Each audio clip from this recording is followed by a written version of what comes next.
नमस्कार दोस्तों। हमारी आज की कहानी है एक अच्छी आदत।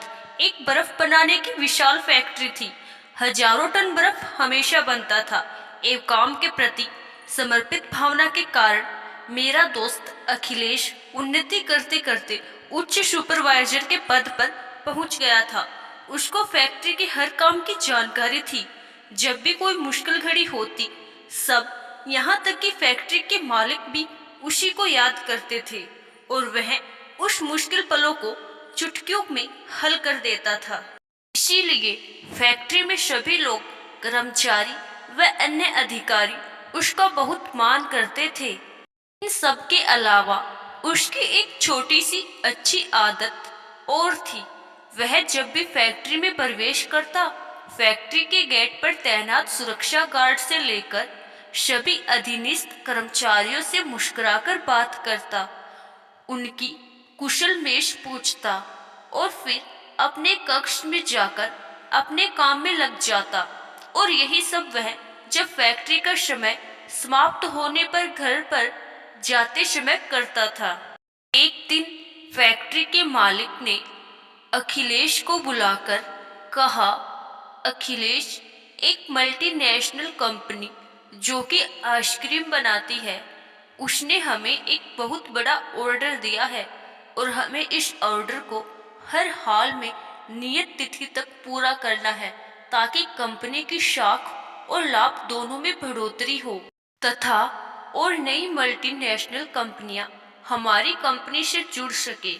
इस काम को पूरा करने के लिए तुम कुछ भी कर सकते हो, चाहे कर्मचारियों को ओवर टाइम दो, बोनस दो या और नई भर्ती करो, पर ऑर्डर समय पर पूरा कर पार्टी को भिजवाओ।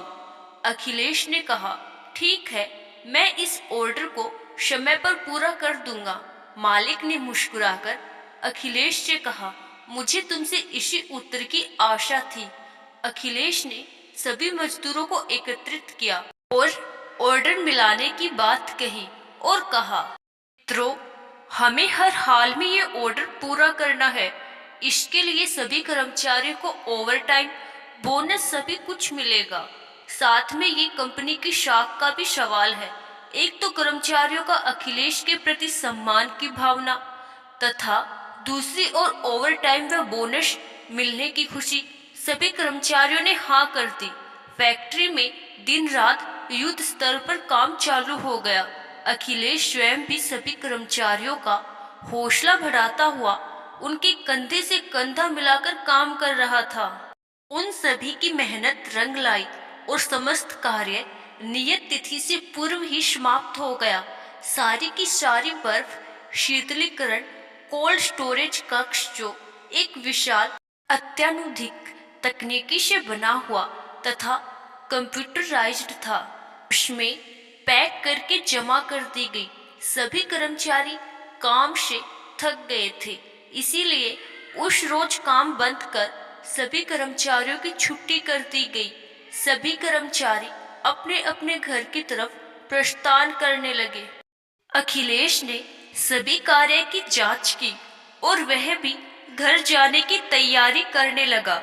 जाते जाते उसने सोचा, चलो एक बार शीतलीकरण कक्ष की भी जांच कर ली जाए कि सारी की सारी बर्फ पैक्ड और सही है कि नहीं। यह सोचकर वह शीतलीकरण कक्ष को खोलकर उसमें प्रवेश कर गया। उसने घूम फिर कर सब चेक किया और सभी कुछ सही पाकर वह जाने को वापस मुड़ा, पर किसी तकनीकी खराबी के कारण शीतलीकरण कक्ष का दरवाजा स्वतः ही बंद हो गया। दरवाजा ऑटोमेटिक था तथा बाहर से ही खुलता था, इसीलिए उसने दरवाजे को जोर जोर से थपथपाया, पर सभी कर्मचारी जा चुके थे। उसकी थपथपाहट का कोई असर नहीं हुआ। उसने दरवाजा खोलने की बहुत कोशिश की, पर सब कुछ बेकार रहा। दरवाजा केवल बाहर से ही खुल सकता था। अखिलेश घबरा गया। उसने और जोर से दरवाजे को पीटा, जोर से चिल्लाया, पर कोई प्रतिक्रिया नहीं हुई। अखिलेश सोचने लगा कि कुछ घंटों में शीतलीकरण कक्ष का तापक्रम 0 डिग्री से भी कम हो जाएगा। ऐसी दशा में मेरा खून का जमना निश्चित है। उसे अपनी मौत नजदीक दिखाई देने लगी। उसने एक बार पुनः दरवाजा खोलने की कोशिश की, पर सब कुछ व्यर्थ रहा। कक्ष का ताप धीरे धीरे कम होता जा रहा था। अखिलेश का बदन अकड़ने लगा। वो जोर जोर से अपने आप को गर्म रखने के लिए भागदौड़ करने लगा, पर कब तक? आखिर थककर एक स्थान पर बैठ गया। ताप 0 डिग्री की तरफ बढ़ रहा था। अखिलेश की चेतना शून्य होने लगी। उसने अपने आप को जागृत रखने की बहुत कोशिश की, पर सब निष्फल रहा। ताप के और कम होने पर उसका खून जमने की कगार पर आ गया और अखिलेश भावना शून्य होने लगा।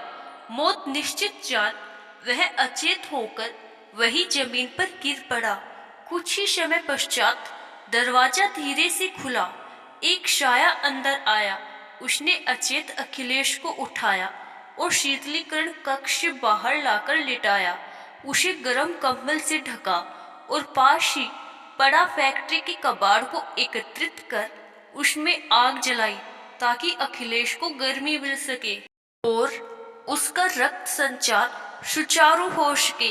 गर्मी पाकर अखिलेश के शरीर में कुछ शक्ति आई। उसका रक्त संचार सही होने लगा। आधे घंटे के बाद अखिलेश के शरीर में हरकत होने लगी। उसका रक्त संचार सही हुआ और उसने अपनी आंखें खोली। उसने सामने गेट पर पहरा देने वाले सुरक्षा गार्ड शेखर को पाया। उसने शेखर से पूछा, मुझे बाहर किसने निकाला? और तुम तो मेन गेट पर रहते हो, तुम्हारा तो फैक्ट्री के अंदर कोई कार्य नहीं, फिर तुम यहाँ कैसे आए? शेखर ने कहा, सर, मैं एक मामूली सा सुरक्षा गार्ड हूँ। फैक्ट्री में प्रवेश करने वाले प्रत्येक पर निगाहें रखना तथा सभी कर्मचारियों व अधिकारियों को सैल्यूट करना, ये ही मेरी ड्यूटी है। मेरे अभिवादन पर अधिकतर कोई ध्यान नहीं देता। कभी कोई मुस्कुराकर अपनी गर्दन हिला देता है, पर सर, एक आप ही ऐसे इंसान हैं जो प्रतिदिन मेरे अभिवादन पर मुस्कुराकर अभिवादन का उत्तर देते थे। साथ ही मेरी कुशलमेश भी पूछते थे। आज सुबह भी मैंने आपको अभिवादन किया। आपने मुस्कुराकर मेरे अभिवादन का उत्तर दिया और मेरे हालचाल पूछे। मुझे मालूम था कि इन दिनों फैक्ट्री में बहुत काम चल रहा है, जो आज समाप्त हो जाएगा, और काम समाप्त भी हो गया। सभी लोग अपने अपने घर जाने लगे। जब सब लोग दरवाजे से निकल गए तो मुझे आपकी याद आई कि रोज आप मेरे से बात करके घर जाते थे, पर आज दिखाई नहीं दिए। मैंने सोचा शायद अंदर काम में लगे होंगे, पर सबके जाने के बाद भी बहुत देर तक आप बाहर आते दिखाई नहीं दिए, तो मेरे दिल में कुछ शंकाएं उत्पन्न होने लगी, क्योंकि फैक्ट्री के जाने आने का यही एकमात्र रास्ता है। इसीलिए मैं आपको ढूंढते हुए फैक्ट्री के अंदर आ गया। मैंने आपका कक्ष देखा, मीटिंग हॉल देखा, पोस्ट का कक्ष देखा, पर आप कहीं दिखाई नहीं दिए। मेरा मन शंका से भर गया कि आप कहाँ गए। कोई निकलने का दूसरा रास्ता भी नहीं है। मैं वापस जाने लगा तो सोचा चलो शीतलीकरण कक्ष में भी देख लूं, पर वो बंद था। मैं वापस जाने को मुड़ा, पर मेरे दिल ने कहा कि एक बार इस शीतलीकरण कक्ष को खोलकर भी देखूं।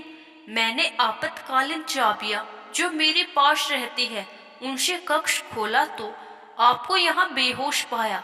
अखिलेश एक टक शेखर के चेहरे की ओर देखे जा रहा था। उसने सपने में भी नहीं सोचा था कि उसकी एक छोटी सी अच्छी आदत का प्रतिफल उसे इतना बड़ा मिलेगा। आशा करती हूँ दोस्तों, आपको हमारी आज की कहानी जरूर पसंद आई। धन्यवाद।